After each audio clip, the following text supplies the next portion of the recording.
Nabi Muhammad menyerukan untuk membantai kaum Yahudi agar orang Islam masuk syurga. Kembali, apakah terjemahan yang sudah lazim dipakai oleh orang Islam itu layak? Yang jelas begini, ketika Al-Quran itu di bawah syariat Islam, Al-Quran ini tidak layak sebagai petunjuk. Beragama dengan sikap-sikap halal darah. Nah, halal darah itu adalah sikap bunuh-membunuh dalam beragama. Itu diajarkan oleh Nabi Muhammad yang perlu kita gugat. Kenapa Nabi Muhammad menyuruhkan umat Islam membunuh yang Anda tunjukkan? Anda kutip-kutip Al-Quran tanpa mengerti teks dan konteks. Satu. Yang kedua, Pak, inilah teman-teman yang nonton hampir 5.000 orang ini. Kalian kalau sekolah jangan sampai pagar. Dari tadi panjang kali lebar saya minta data, tapi Anda sudah panjang dan saya dari tadi minta data loh. Tunjukkan data ajaran di Islam yang memerintahkan orang habisi nyawa orang seperti yang ada di Biblos tanpa alasan yang jelas. Mana datanya, Pak? Kalau Anda, saya dari tadi dengarkan Anda. Dalam surah At-Taubah, Anda adalah orang yang saya yakin akan bersama dengan banyak orang Kristen di Indonesia. Kalau penjajah datang ke Indonesia, Anda akan cium kudus dengan penjajah. Karena dia adalah...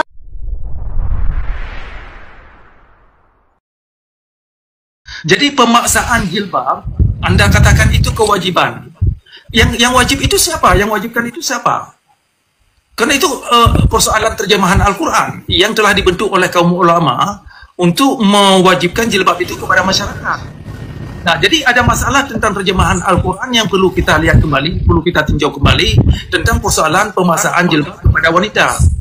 Nah, tadi saya sudah tunjukkan ada ayat yang memang sangat universal yang perlu dipertimbangkan, ayat 26 dari surah Al-Isra, di mana seindah-indahnya pakaian adalah akhlak.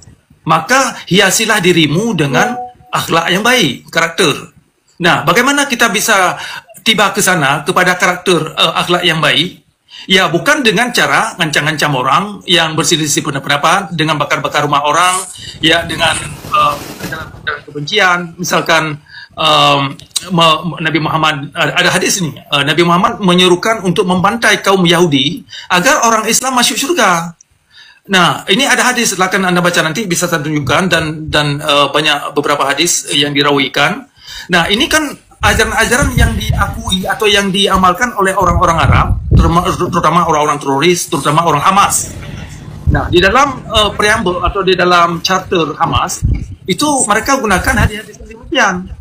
Nah, kemudian di ayat 29 dan ayat 123 surah At-Taubah, itu kan mengandung ajaran-ajaran, kalau kita pakai terjemahan standar sekarang ya, terjemahan Kawaket yang sudah lazim dipakai oleh orang Islam.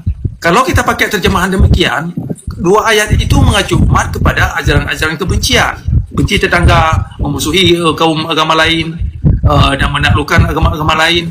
Nah, jadi ada sejumlah ayat dalam Al-Quran yang terkait dengan qatilu atau qatil. Nah, jadi kata qatil itu perlu kita pikirkan sehingga ayat Al-Quran itu tidak mengandung bunuh-membunuh dan memerangi agama lain. Jadi banyak masalah yang dalam Al-Quran itu yang perlu kita pikirkan kembali agar sejumlah ayat-ayat yang mengandung ajaran-ajaran kekerasan dalam beragama itu bisa diterjemahkan kembali. Ya, di antaranya ayat 29 dan ayat 123 dari surah At-Taubah dan ayat 51 dari surah Al-Maidah misalkan. Dan jadi tidak hanya kita mengutip Al-Quran dan langsung memegang terjemahan yang sudah menjadi standar, itu menjadi kebenaran, tidak cukup. Perlu kita kaji kembali apakah terjemahan yang sudah lazim dipakai oleh orang Islam itu layak. Yang jelas begini, ketika Al-Quran itu di bawah syariat Islam, Al-Quran ini tidak layak sebagai petunjuk. Kenapa? Karena sejumlah ayat-ayat Al-Quran itu digunakan oleh kaum ulama untuk menjadi untuk menzalimi kaum muslim dan kaum lain. Jadi korban syariat Islam bukan hanya orang-orang di luar agama Islam. Korban syariat Islam, korban utamanya adalah orang Islam itu sendiri. Nah, jadi saya mengajak Anda yang mahasiswa untuk bisa kritis melakukan introspeksi bagaimana kondisi masyarakat Islam sekarang. Nah, secara global, ini saya tunjukkan secara global. masyarakat Muslim menggunakan kenapa masyarakat Muslim secara global cuma punya sikap-sikap tidak toleransi dalam beragama, termasuk ketika mereka datang ke negara Eropa, negara-negara yang menggunakan sekularisme. Karena dalam tradisi Islam tidak bisa menerima konsep demokrasi, tidak bisa menerima konsep sekularisme, tidak bisa menerima konsep-konsep liberal. Nah, artinya ketika umat Islam mengkambing hitamkan kondisi mereka, karena kalau memang syariat Islam itu bagus, sudah membawa orang Islam itu orang baik-baik dan sistem negaranya baik dan komunitasnya itu sangat rahmatan lil alamin, ngapain mereka ke negara lain? Kenapa mereka ke negara barat? Nah, jadi kalau memang sistem agama Islam itu sudah hal yang terbagus dalam agama Islam, maka misalkan Aceh nih ya, Aceh. Kalau ajaran agama Islam itu bagus, seharusnya kan Aceh itu sudah maju. Peradaban masyarakat itu mulia. Kita orang Islam seperti saya ini yang terlahir dalam agama Islam bisa aman dalam masyarakat. Nah, tetapi kenapa para profesor-profesor yang kritis, para pendidik-pendidik yang kritis yang ingin mencoba memahami tentang permasalahan syariat Islam, mereka tidak bisa berbicara. Kalau mereka berbicara, kalau memang syariat Islam itu bagus, seharusnya Aceh itu sudah maju, sudah bisa memberi kontribusi kepada Indonesia, peradaban yang maju mulia. Ternyata pada kenyataannya umat Islam yang menggunakan syariat Islam, ternyata mereka terperogok ke dalam kezaliman dalam beragama dengan sikap-sikap halal darah. Nah, halal darah itu adalah sikap bunuh-membunuh dalam beragama. Itu diajarkan oleh Nabi Muhammad yang perlu kita gugat. Kenapa Nabi Muhammad menyuruhkan umat Islam membunuh kaum kita sendiri hanya gara-gara berbeda pendapat? Nah, di dalam ayat Al-Quran, ayat 89 kalau nggak salah, surah An-Nisa, itu terkait dengan membunuh seorang yang dianggap keluar dari agama Islam. Nah, terjemahan yang demikian perlu kita kaji. Terjemahan yang digunakan oleh Kementerian Keagamaan mengandung ajaran yang demikian, itu perlu dikoreksi, perlu diterjemahkan kembali agar ayat-ayat yang demikian itu tidak lagi menjadi bumerang bagi umat Islam itu sendiri. Nah, jadi kembali kepada tujuan akhlak itu. Jadi akhlak baik ini kan harus ada ingredient atau harus ada resep. Resepnya itu apa? Narasi yang bagus yang perlu ditanam dalam hati dan dalam ini akal pikiran. Kalau narasinya tidak bagus, maka umat ini akan hasilnya akan tidak bagus. Berapa menit lagi Pak Cakra? Ingin saya tambah sedikit. Persoalan pola pikir ini, kenapa pola pikir ini penting? Kan misalkan ayat 11 dari surah Ar-Ra'd.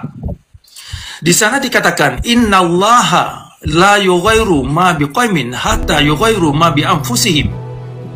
Nah, itu kutipan, bukan seluruh ayat. Itu satu kutipan. Biasanya diterjemahkan, Tuhan tidak akan merubah nasibmu sebelum kamu. Terjemahan itu tidak banyak dimengerti oleh orang Islam. Kenapa? Bapak aja mungkin, karena Bapak petani, jadi Bapak nggak ngerti. Padahal petani di kampung saya pintar-pintar. Udah saya potong aja kelamaan. Pak Cakra, ngerti data nggak? Data itu dokumentasi. Dari tadi saya 3 kali kasih kesempatan Anda, profesor-profesoran ini, tidak ada satupun data yang Anda tunjukkan. Anda kutip-kutip Al-Quran tanpa mengerti teks dan konteks. Satu. Yang kedua, Pak, inilah teman-teman yang nonton hampir 5.000 orang ini. Kalian kalau sekolah jangan sampai pagar. Dari tadi panjang kali lebar saya minta data, tapi Anda sudah panjang dan saya dari tadi minta data loh. Tunjukkan data ajaran di Islam yang memerintahkan orang habisi nyawa orang seperti yang ada di Biblos tanpa alasan yang jelas. Mana datanya, Pak? Kalau Anda, saya dari tadi dengarkan Anda. Dalam surah At-Taubah, Anda adalah orang yang saya yakin akan bersama dengan banyak orang Kristen di Indonesia. Kalau penjajah datang ke Indonesia, Anda akan cium kudus dengan penjajah. Karena di dalam surat At-Taubah, itu, Anda dari tadi banyak fitnah. Kalau Bapak, bedanya Anda dengan Paulus adalah Paulus hidup di abad pertama, Anda hidup di tahun 2025. Tapi keseluruhan, baik bentuk dan cara Anda berbohong pun sama persis dengan Paulus. Saya minta data. Kesediaan host. Apa ada kita mempunyai waktu berbicara, misalkan Anda lama sekali, Pak. Saya sudah melihat waktu Anda terlalu lama. Omongan Anda tidak memiliki dasar apapun. Anda kutip ayat Al-Quran tanpa mengerti. Dalam surat At-Taubah, asbabun nuzul ayat itu ketika Nabi sedang berperang. Otak Anda kemana? Jadi saya minta data sebagaimana ada di dalam Bible, disuruh tumpas orang-orang yang tidak bersama keyakinan dengan mereka, dan tunjukkan kepada saya, habisi nyawa orang tanpa alasan seperti yang ada di Bible. Saya ini membandingkan dua ajaran supaya Anda paham mana ajaran yang benar, mana ajaran tidak benar. Kenapa saya bandingkan kedua agama ini? Karena Anda mengajak saya menilai agama dari perilaku umat beragamanya. Gini Pak, Anda bilang di Aceh, Anda bilang Aceh tak maju. Maksud Anda yang maju itu seperti daerah yang ada di Indonesia yang Muslim. Nih saya tunjukkan kepada Anda. Pak, kalau diskusi itu kayak saya Pak, pakai data. Nih, mau menunjukkan negara yang mayoritasnya non-Muslim. Nih, perhatikan baik-baik Pak Cakra. Mungkin maksud Anda itu maju itu supaya banyak kumpul kebo. Mungkin Anda maksud begini. Jadi maksud Pak Cakra, perempuan-perempuan jangan berjilbab. Perempuan-perempuan boleh tidur barengan dengan laki-laki yang nggak ada muhrimnya. Kenapa? Syariat Islam menghalangi Pak Cakra untuk bisa tidur bareng dengan wanita yang bahkan Pak Cakra tersakiti mungkin kalau ada perempuan berhijab. Karena Pak Cakra pengen lihat tetek perempuan mungkin. Kumpul kebo makin marak di RI Pak. Ini wilayah paling banyak. Bapak tahu wilayah paling banyak apa? Bapak pikir wilayah Islam? Pak, ini penelitian Pak. Ini cohabitation ini adalah penelitian dari studi pada tahun 2021 yang berjudul The Untold Story of Cohabitation, mengungkapkan bahwa kumpul kebo lebih banyak terjadi di Indonesia bagian timur yang mayoritasnya penduduknya non-muslim. Ini peradaban yang maju menurut Anda? Ini peradaban maju di mana daerah yang wilayahnya non-muslim ini boleh tidur bareng tanpa pernikahan. Anda bicara tentang Aceh, maju seperti apa yang Anda mau? Boleh kumpul kebo, boleh buka baju orang, boleh tak pakai celana dalam mau kemana-mana begitu. Itu yang maksud Anda maju, Pak. Kalau mau menunjukkan daerah yang sengklek, daerah yang laknat, ini Pak contoh data saya.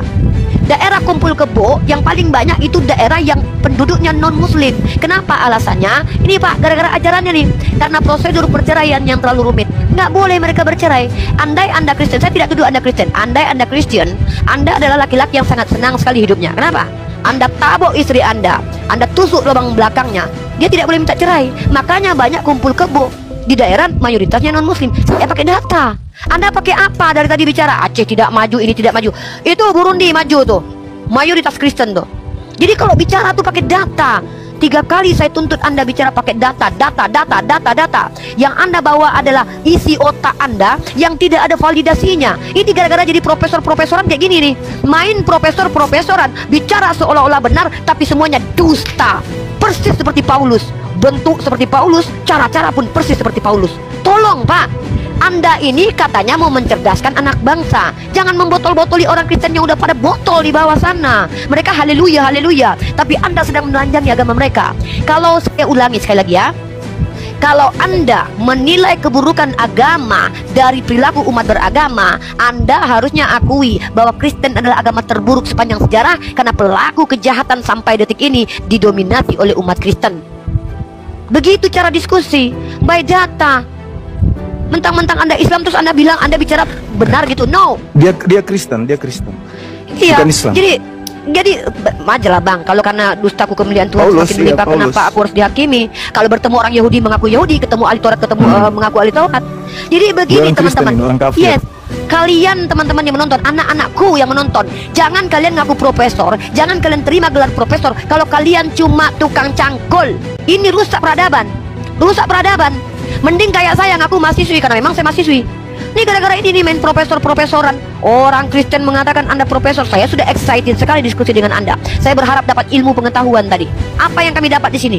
Apa yang Anda ucapkan dari tadi, Pak? Satu data.